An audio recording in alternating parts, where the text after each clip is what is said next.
Good evening, viewer, and welcome to Take on Tech. This is a program that comes to you every Thursday.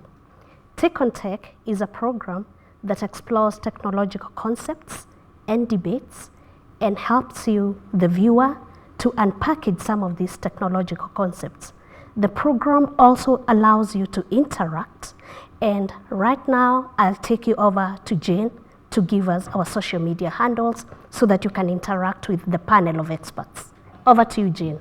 Thank you, Grace. A warm welcome once again to Take on Tech. My name is Jane Wambui. As always, we absolutely appreciate you choosing to be with us this evening. Now, today we're going to be continuing with the discussion that we started last week, all about jobs in the digital market. And we absolutely appreciate the questions that you sent through.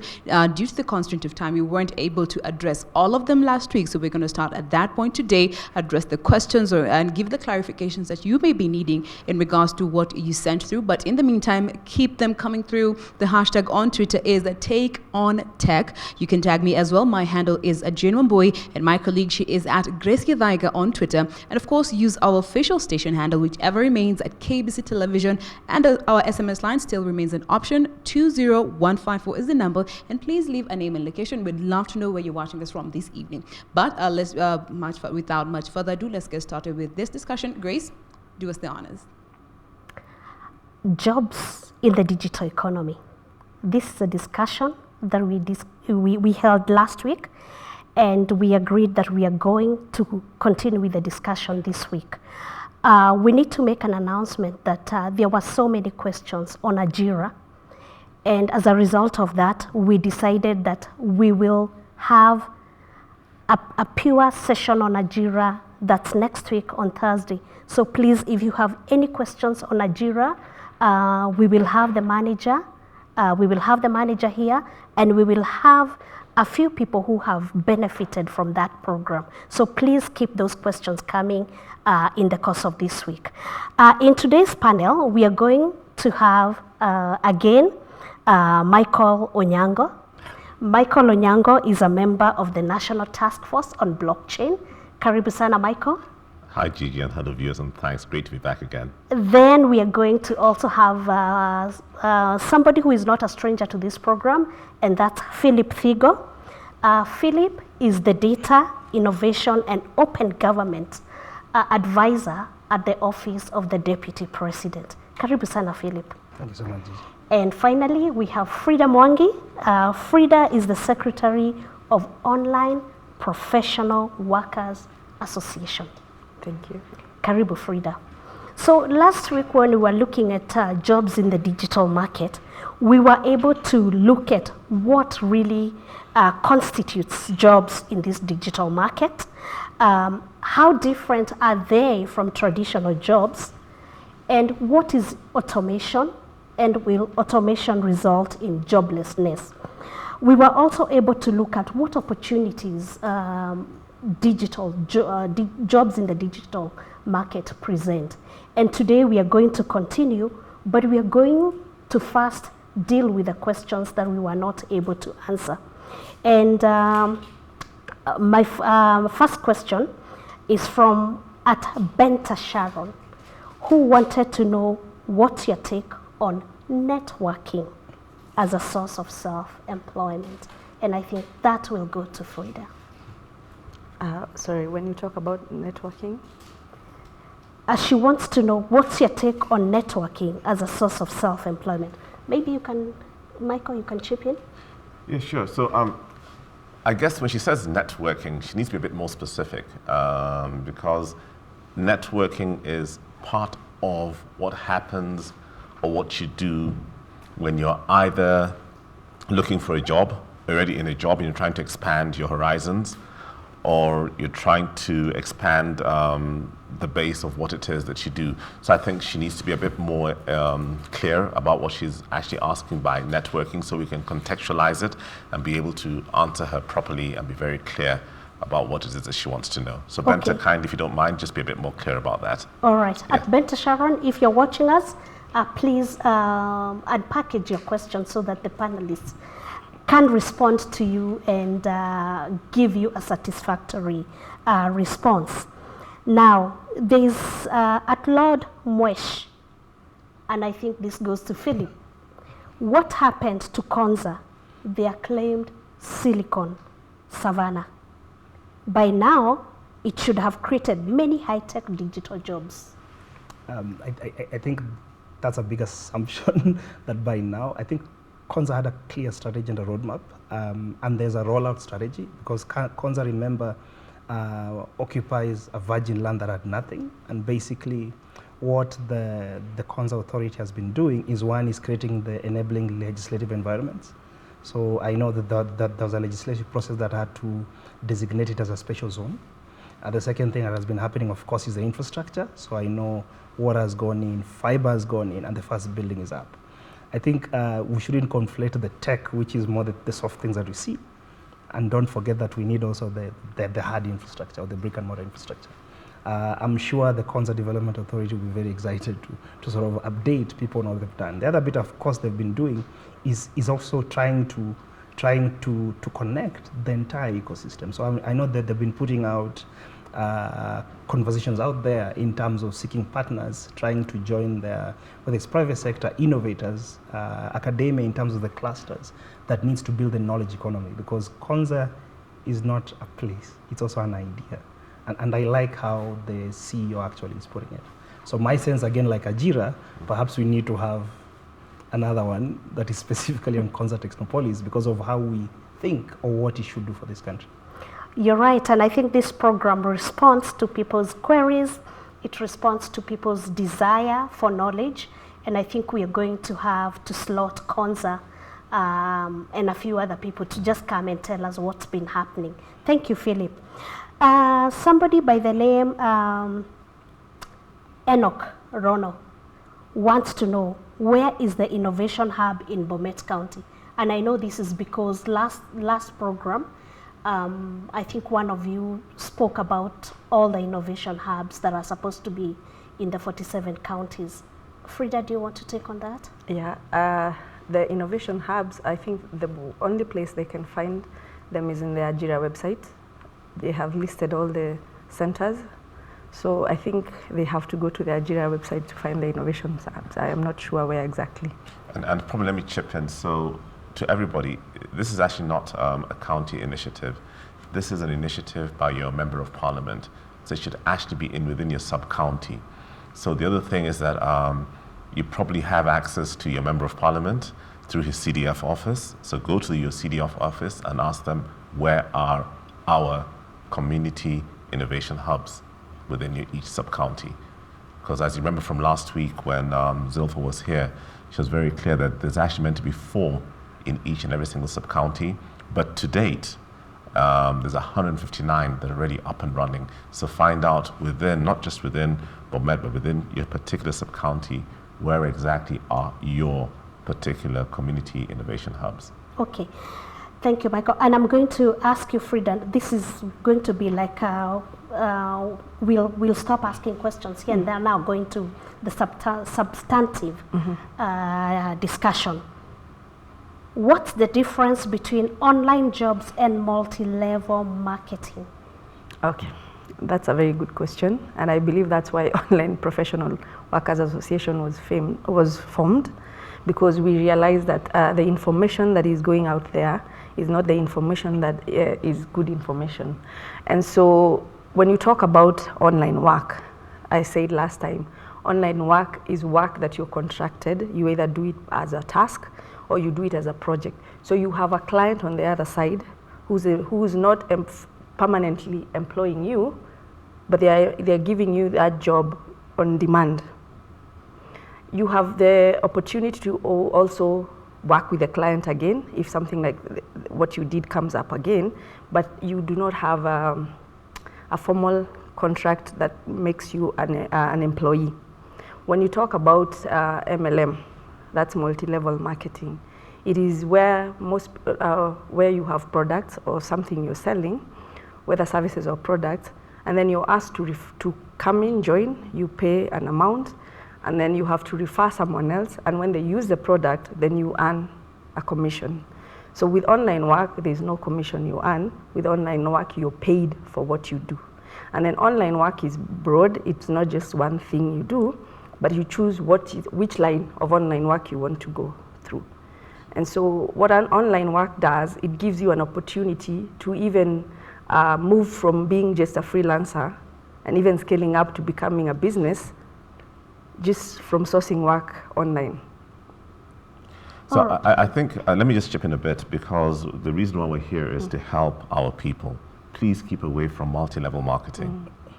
Multi-level marketing is actually pyramid schemes. And I think for us, we're here to ensure that as Kenyans, we can give you the right information, put you on the right path, and ensure that what you're doing is something which will actually get you somewhere. So when we come across, it's not the first time that I hear about this, and they come disguised in all kinds of ways, but it's really very similar to a pyramid scheme.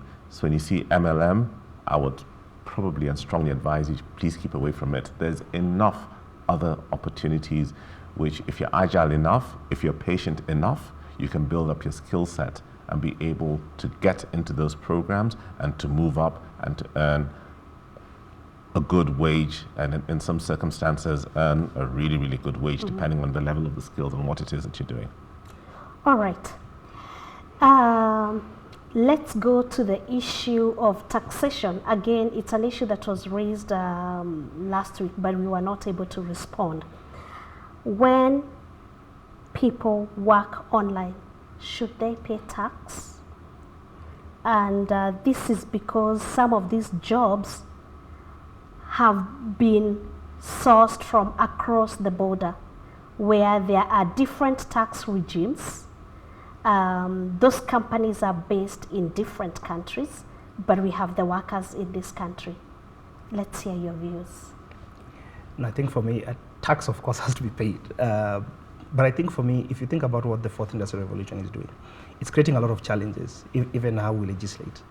And I'm glad that somebody from the workers' environment is here, because for those who have been looking at the news, California just yesterday legislated on a reclassification of workers, for example, from Uber and Lyft, that they have to be considered not as contractors, but as employees.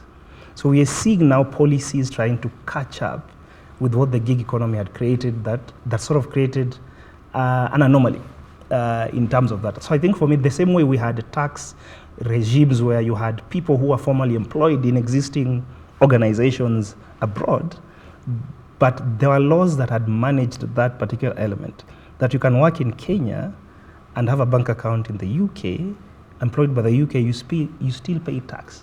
But then there's an agreement on where you will pay tax. When you see Estonia, for example, and the e-residency, and I think for me that's a classic example, they've managed it in such a way that you actually pay tax in Europe and don't pay tax here. I think for me, what we should watch is so that an employee doesn't suffer in a way that they're double taxed. So there has to be a conversation where somebody is taxed only one place in terms of income. But also if you think about it, a lot of these jobs are not permanent. So it's very much the contracts. So for me, it's governments to start rethinking our tax regimes, and not to be punitive, but more or less progressive. Yeah, I would also want to add on that. I think also sometimes, like Mike said earlier, we rush into things as Kenyans because some other countries are doing the same. So I would say we have heard about online workers, we have heard about online businesses, but if you check the research that has been done, they say there's 40,000 online workers. If you go deeper, which is a number that is not out here, the ones that are actively earning are only 2,000. So for me, I think, I am not saying people should not pay taxes, but I think the government should do one thing, is first of all, make sure that they have actual people earning, find out how much are they earning. So for example, the 2,000 people, do you even know whether they're earning a minimum wage? So it's a reason we are here now as an association, because we have to look at the policies around it, and then we have to find out how many people are working online before you can get to that part of taxation. You can jump and kill the industry. Michael, I don't know, how will that be enforced? And I have in mind the report that we recently read, that there are all these Kenyans doing term papers, doing, academic theses for students in the UK, for students in the United Arab Emirates. And the numbers they were giving were quite, it's something that we have to be, we have to appreciate that there's actually work if people are creative. And I'm wondering, if we talk of taxation, how is that going to be enforced? Great, interesting. I think there's enough technology in place that can actually address that and that can actually capture that. So that is not, I don't think in terms of enforcement and in terms of actually tracking who is doing what and how, there's enough technology which I probably don't want to speak in detail about, because then I'll probably not be aiding the tax authorities in terms of what it is that they need to do. And I think the thing is, I think the problem that people are actually asking about the issue of tax is, what happens to the tax? I think that's a bigger question, and that's why people are really anxious about why should they pay more tax. So I think without a doubt, as the leadership of this country and the leadership all around, and this is right from the counties all the way to the national government, the way we have tended to use public resources has been appalling. And we'll keep getting these questions of why should we pay more tax when the current tax that is being paid, we cannot see what's happening to it. And most of it is actually going into areas where it shouldn't go. So I think there's other issues that are coming there, but without a doubt, there is enough technology that can actually address, capture, and ensure that that tax is collated and brought in. I think that is music to Frida's ears, the fact that, issues of taxation, where is the tax going? Let me say that the truth is, most people who went online because they didn't get jobs here. And why did they not get jobs here? Is because the country is not run the way it should. So for that person who has found his way without help from anyone to get that work, you need to answer that question Mike is asking. Why then should I pay? And whatever is being paid right now is not being used properly. The other thing is I want to clarify is when you talk about the numbers of the people who are doing the thesis, yes, they are big numbers, but it's illegal. So I don't know if the government is even allowed to go and check those people who are doing essays for people, because it's not legal. Would we say, I don't know what benchmark you would use to say that's not legal. If they have been writing and the market has become lucrative and more students from the UK are coming to Kenyans, would you really say that it's illegal for them to go online and write those papers? I think maybe that's not, I think that's debatable, because sometimes we assume the moral high ground, and you have yet said that people went online because they didn't get jobs. Now, Phillip, I know you have worked, you do this work internationally. Would you please give us a perspective of, say, jobs, what happens in other countries, and what can Kenya learn or adopt from that, and probably Frida's association, what can they learn? I think for me is, and I've been sitting here interesting enough and even listening to how the association defines online work. I think online work for me, is not specifically limited to how she defines it. If I am an Uber driver, that's actually online work, because I'm getting my jobs through a connected platform.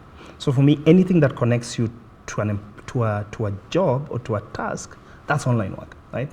Because if there are any issues around connectivity, you're affected.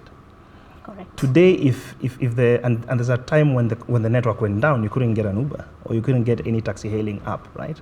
So if you think about it, for me, first of all, expand that definition. And if you go to many other countries, that's what they've done, right? So expand it towards anybody who's working through a connected service. That's an online work. So that's Uber, that's anybody, Airbnb. Lyft, Airbnb, anything around that. And unfortunately or fortunately, that's the future, right? So we need to start thinking around how work of the future is changing. Now we are not even saying future of work because it's already here. The second thing I think in terms of other jurisdiction, and this is something that the Thunderbird School is working on right now, is this whole issue of governance, right? Of technology governance. Because I know you've been working on internet governance, but you see now it's going beyond the internet. It's also permeating in our everyday life. So how do we start to think of governance between the cyber and the physical? Because that's what the fourth industrial revolution is. And a lot of countries are doing it. Kenya, I know Michael was part of this blockchain and artificial intelligence task force. Other countries are doing it slightly differently. South Africa is doing, has done, actually in June, inaugurated a commission on the fourth industrial revolution. So they're doing the whole hog. Uganda did it on disruptive technologies. So and many countries are looking at it in terms of a whole society approach, and which includes jobs, includes the education systems on how learning is imparted. So I think for me this is something that we need to look at. Other people are looking at the tripartite. How does the tripartite work in terms of tripartite is basically negotiate workers' rights, the sort of the tripartite that was between government, trade unions, and employers. For online work, where is that? So other jurisdictions are actually thinking about that. Is how do you reinstate the tripartite within this new ecosystem of work? And so I think for me, this is some things that as a country we need to prepare and not to troubleshoot, because right now I think we're on troubleshooting mode. And just to come back to that, and so based on what both Frida and Phillip have said, and based on the initial question about whether we should pay more tax, I wish people would be pushing and would be saying that more taxes need to go into us being more connected, into investing more taxes in that, and that is the agenda they should be pushing for, because so much more will then happen. Look at the little that we're already achieving in terms of with the current internet connectivity that we have. So what they should be pushing for is that can we have more of our taxes actually going towards more connectivity, more last mile connectivity, so that then we can have more people come into the ecosystem. And I like the way Phillip has actually broken it down, what online work is. Today, for example, in fact, I feel some time back when the cable got cut, and it was chaos. I mean, everybody got affected in so many ways, from the banking industry to right across. So, the whole thing about emerging technologies and the whole thing about the future of work, we are so reliant. There is really, you cannot say that. In fact, if you actually properly study what it is that you're currently doing in terms of your work, without connectivity, that work actually does not exist. Correct. And the things, and so for me also, the other bit that Gigi I forgot, last bit, is executive education. Other countries, and this is what also my school is doing, is training the leaders, the policymakers. Because when Michael says we need to start investing in the digital infrastructure, we are still seeing bigger investment in the brick and mortar. So you also need the executives, the policymakers, to get it, that the infrastructure of the future is digital. I think we are coming back to the issue of policy, and we will be asking you to speak more into that. But what I hear, online work involves anyone using a connected platform. So if you are any of that, just know you're already doing jobs in this digital economy. Jane, could you tell us what's happening on social media? The hashtag is TakeOnTech at KBC Television is our official station handle. At Githaiga and at Jinombo is how you can find the both of us. Let me just sample some of what we have received so far. We have Omheri Robin saying, Omheri from Kisii, if MMM is such a bad pyramid scheme, why is the government allowing it to run in the country? Several people are going around promoting it. Why not burn it in the country? All right, our guests are going to be responding to that. A few more comments here. We have Hashim here is saying, the digital economy may still be in its adolescent age, but where is that? Yes, the digital economy may still be in its adolescence, but 9 companies are currently generating 90% of its revenue and profits globally. Our governments needs to adopt and adapt, especially with service delivery. All right. We have Kenneth here who's saying today, half of the world's population is online. A third are on social networks and 53% are mobile, and they span all ages, races, geographies, and attitudes across the planet. The digital economy is a force we need to embrace and adopt.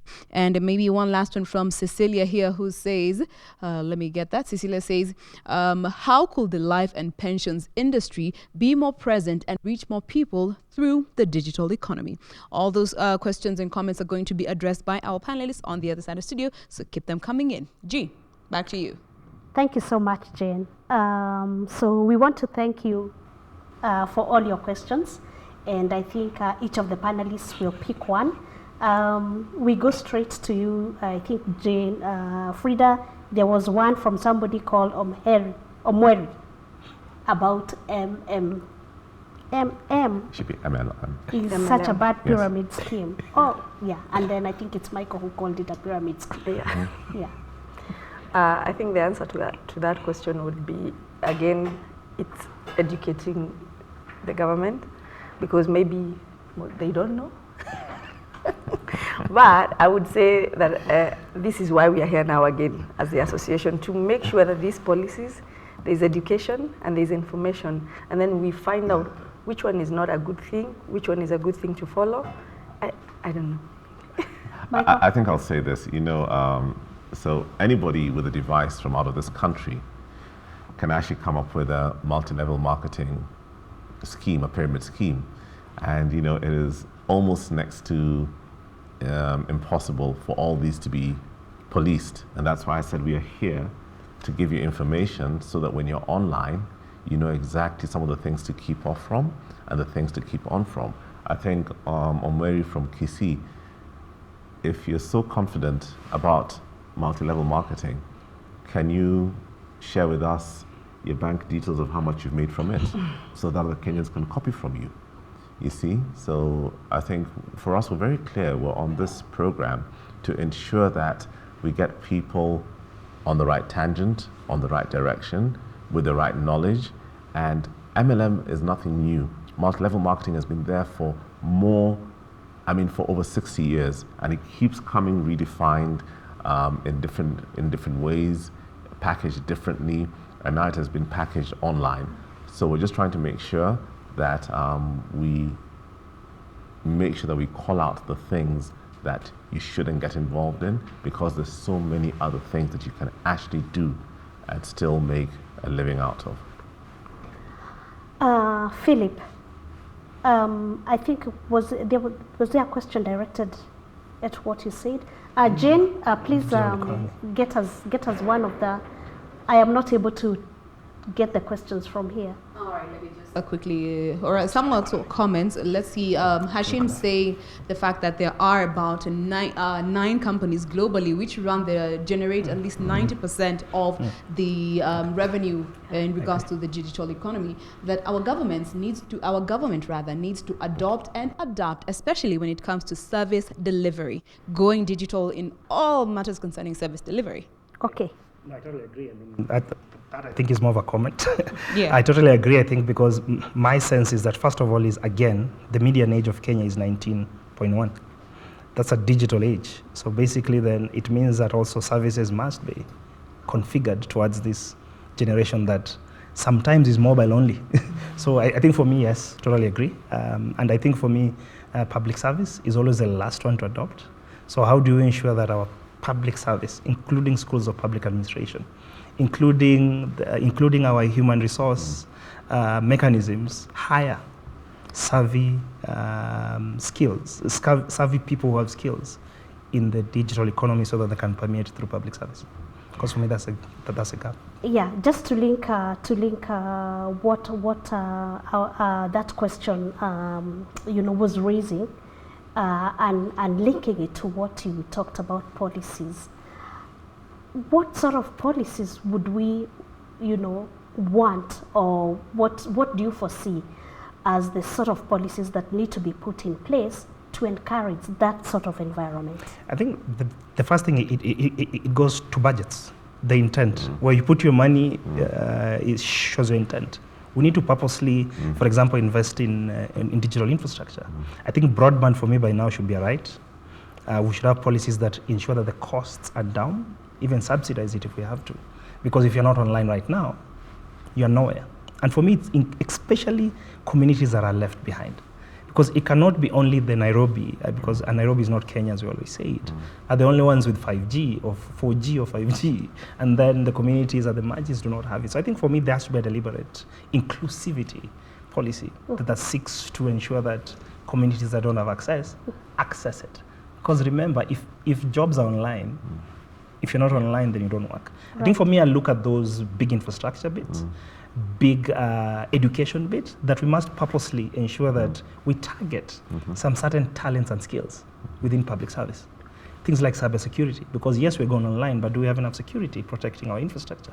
We don't have. I think for me, so there has to be those kind of policies that consciously and deliberately target some certain skill sets, but some certain infrastructure to ensure that we benefit from this economy. Because remember from the last discussion, it's global, and the local is global.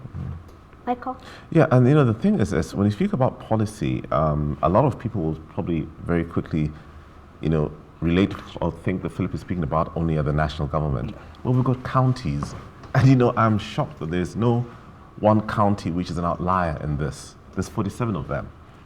And I'm surprised that there's none of them that has actually become an outlier in terms of saying that, we are going to be the place that the rest of Africa or the rest of the world will come to and see how it is that we have used or we have policies that are geared towards ensuring that our people who, as Phillip has very well put, at a median age of 19.1 years old, can now get access to our services, can now get access to a whole lot of things because of the policies that we're adopting. But then also the other thing is this, and this is to people watching, you must get involved in public participation.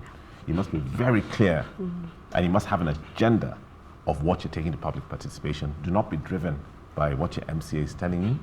Do not be driven by what your governor is telling you. You have your minds of your own. Young people watching this, you must be very clear about what it is that you want put in your budget, what it is that you want being run. And the truth and the matter is that in a country that wants to claim that when you talk about digital jobs or digital economy, we think that we are that we are one of the best in Africa. No, we're not, because out of all the 47 counties, there's not a single county that has a department or a county ministry that deals only with matters innovation, matters ICT. And that tells you a lot. That tells you the mindset. I think you raise a very important concern, the whole concern about public participation, which we know is entrenched in our constitution, and anyone making policies or doing public policy must involve the stakeholders, which then raises the concern, why are people not participating? Maybe, like you say, they are not aware, and probably that is something we will need to handle in another program on how people need to participate in ICT policy making. Now, let's also go to Jen. We are coming back to you, but before we do that, in online jobs, like Phillip said, anyone using a connected platform, there are issues of data. For me to be on Uber, I have to share my data. For me to use Airbnb, I have to give my data. All these jobs that we are doing, we are sharing data. How, are we concerned about data privacy? And, maybe, Frida, you can tell us, how does this data flow? And should we be concerned about privacy?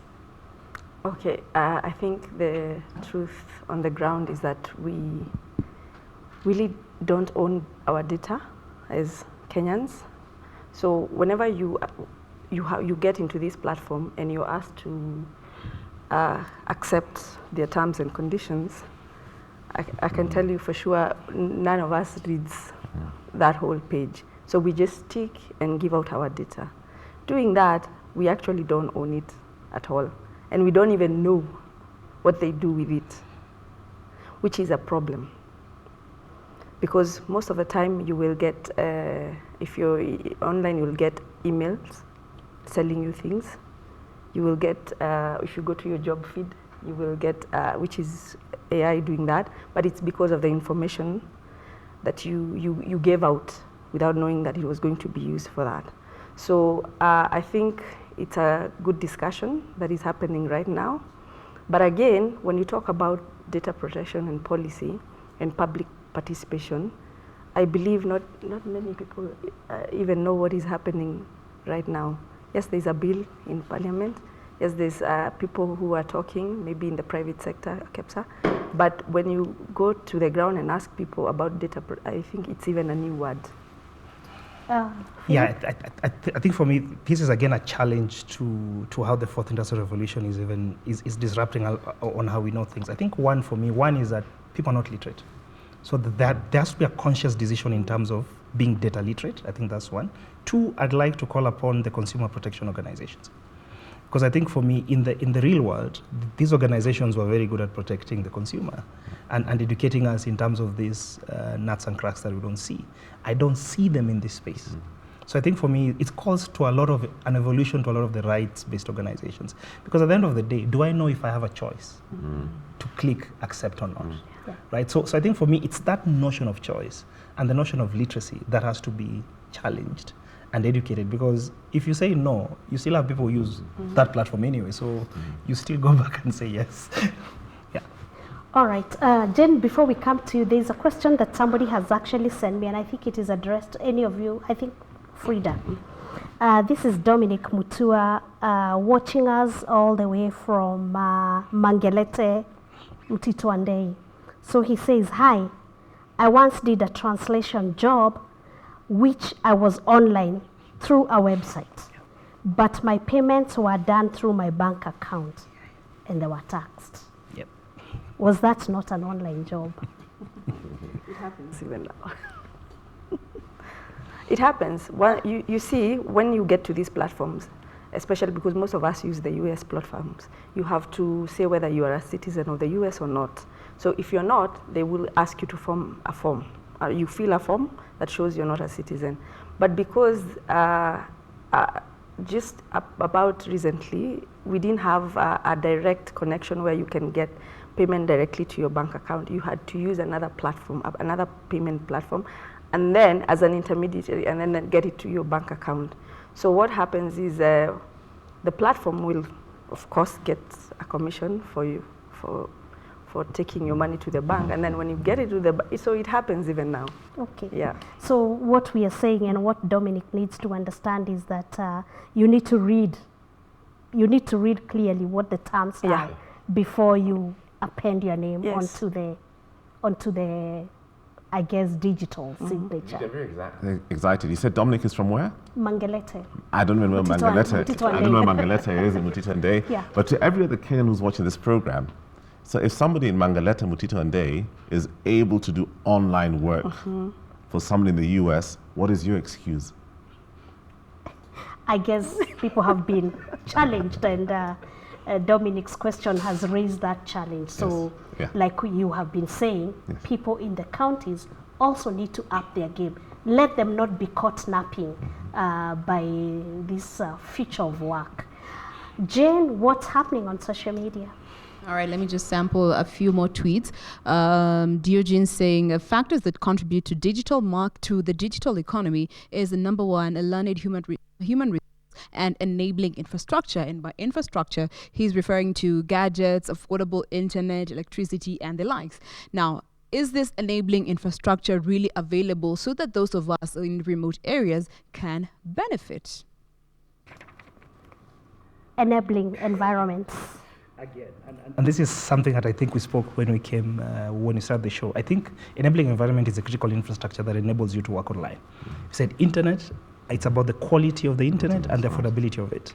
So I think for me, again, is the public participation bit in getting our budget processes conscious that that is where we need to start investing. The other bit, of course, is skills. And the other bit, of course, is gadgets and hardware. So we can go through the whole hog. And the last one, of course, is electricity. If you don't have stable power, then again, you can connect. So I think for me, I agree. I think we need to rethink of how we invest our budget shillings to start targeting this new infrastructures. Yeah, and I think, that's also the issue of infrastructure. I was actually looking at the new curriculum, and some of the homework is online, and so I've been wondering, kids in places where there's no electricity, or in places where parents use mulikamwizi, how are they going to be doing this homework? Are they not disenfranchised? Now we are coming to the end of the program. Your last thoughts, and I think before we do that, future of work in line with jobs in the digital economy. You're the guru in that area. I think for me, I'm just saying, it's not the future, it is here, and you've heard Mangeleta is already online and doing work in the future. So I think for me is, again, be ready, be prepared. I think for me, as the same way you plan for careers, the same way you plan for the future of work. Frida? Phillip, you said everything I wanted to say, but yeah, the future is here. And the reason why we are even having this discussion is because people saw it but never really took it seriously, and now it's kind of overwhelming us and we're running everywhere. Were people caught napping? Yeah, I think so. So we've got different categories of people, but I think LinkedIn is a platform that people need to get conversant with and need to get onto and need to be present, because there, depending on the kind of skill set that you have, you will get other people also looking for you in terms of wanting to onboard you to work with them or to work for them. So that's a resource that I just thought it was important that we mentioned before this program ends, so that people who are actually watching and are wondering, okay, so where do we start and how do I go about with this? That's a place where you can start. All right. Jobs in the digital economy. That has been our topic today in Take on Tech. I am sure there has been a lot of information that has come up. And like I said, next Thursday, we are going to be featuring Ajira. And you can ask all the questions, because then we will have the manager and we will have beneficiaries who have gone through the program. I want to thank my panelists, Michael Onyango, who is a member of the Blockchain Task Force, the National Blockchain Task Force. Thank you so much, Frida Mwangi, the Secretary of Online Professional Workers Association, and Phillip Thigo, who is the Advisor, Data Innovation and Open Government at the Office of Deputy President. My name is Grace Githaiga, and I take you over to Jane to give us some closing remarks.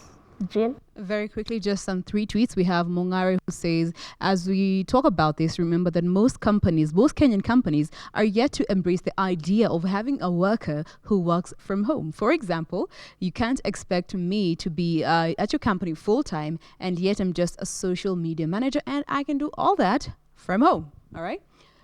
Safe Water saying Kenyans must learn a new work ethic. Working online requires patience, creativity, and hard work. When all is said and done, you have to learn the art of online marketing to succeed in any business. And finally, Omaheri is just responding back to your comments in regards to multi-level marketing. He's saying, I love watching Take on Tech because it enlightens me about a technology. I'm sorry, I have never joined any MMM, and I don't intend to soon. It's just an observation I made. I have seen several individuals lose money. The government should come and help the youth. Well, with that, we want to close today's discussion. Thank you so much for being with us from the beginning up until now. We do hope you have enjoyed the show as much as we have. Be sure to join us again next week right here on KBC Channel 1 for another fantastic edition of Take on Tech. My name is Jen Wamboy. Do enjoy the rest of your viewing. Good evening and good night.